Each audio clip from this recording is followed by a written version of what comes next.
So there's another story that's tied in with that, which is really funny. So Citron, when we got to Philadelphia, she had pulled an all-nighter on Friday to get the stuff done by Saturday. So I can't remember whether this was like mid-Friday or early Saturday, but I had gone somewhere, like to a panel or something. Oh, I went to the How to Run a Con panel, and I was like, okay, I was gonna go to another panel after that, but I was really tired and my social battery was very low. So I was like, I'll just go back to the room real quick, see how Citron's doing. So I head back up to the room. I put my room key in there. The door unlocks. I try to open it, but it will not open all the way because the little like flip lock thing that keeps the door from opening all the way if you don't want people to come in, that was engaged. So I'm like, okay, well, Citron is still here, so she should be able to open the door if I like take the little latch off so I can get inside. Keep in mind, I'm very, very tired. I do not want to have more interactions with people. I just want to sleep or rest until the next time when I want to go out.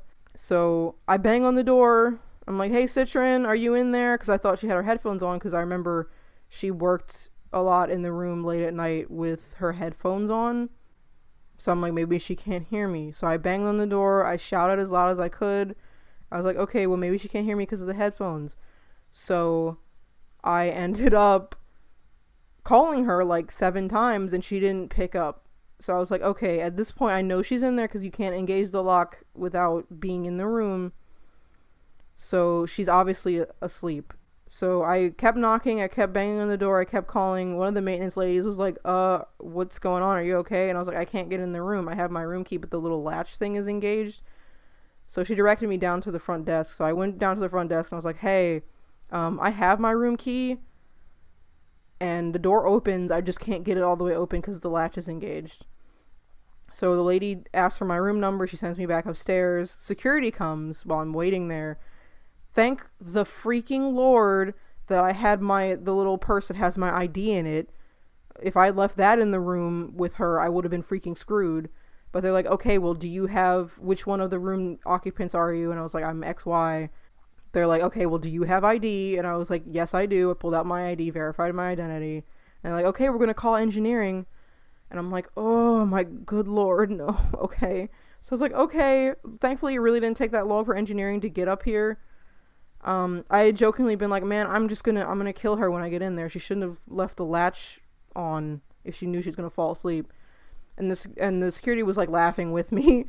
So the engineer guy comes, he uses the tool to get the latch off so I can enter the house, or the room. So we open the door and right down, like straight back, you see Citron slumped over in a chair holding the end of my suit.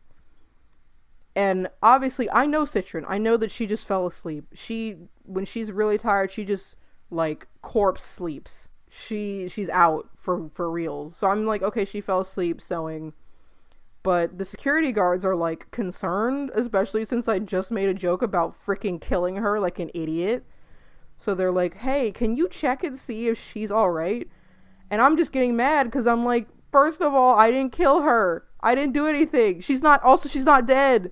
And I'm like already grumpy because I had to wait and I'm tired. So I walk in because I'm like, I don't want these people to think that I like hurt her. I would never hurt her. Which is funny because I walked to her bed. I grabbed a pillow and I threw it at her and I was like, she's fine! It hits her and she wakes right up. And she's probably in the middle of a dream, so she starts like babbling and making incoherent noises, and it looks like she's having a seizure. And I'm like, oh my gosh, this could not get any worse for me right now.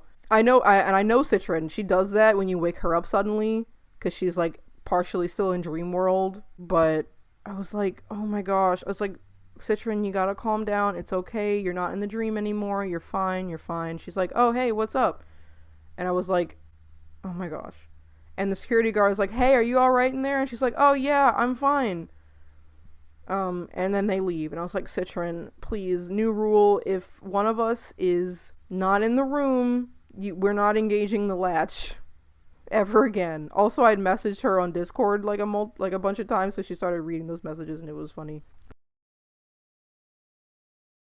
Hey everybody, thank you so much for watching the video. Feel free to comment below about your own crazy con experiences, and if you like this video, please like, subscribe, and follow me on my other social medias linked in the description below. I plan on making more animations for you guys, as well as a video on my experiences working at the Christian Chicken restaurant, so please stay tuned for more. Bye!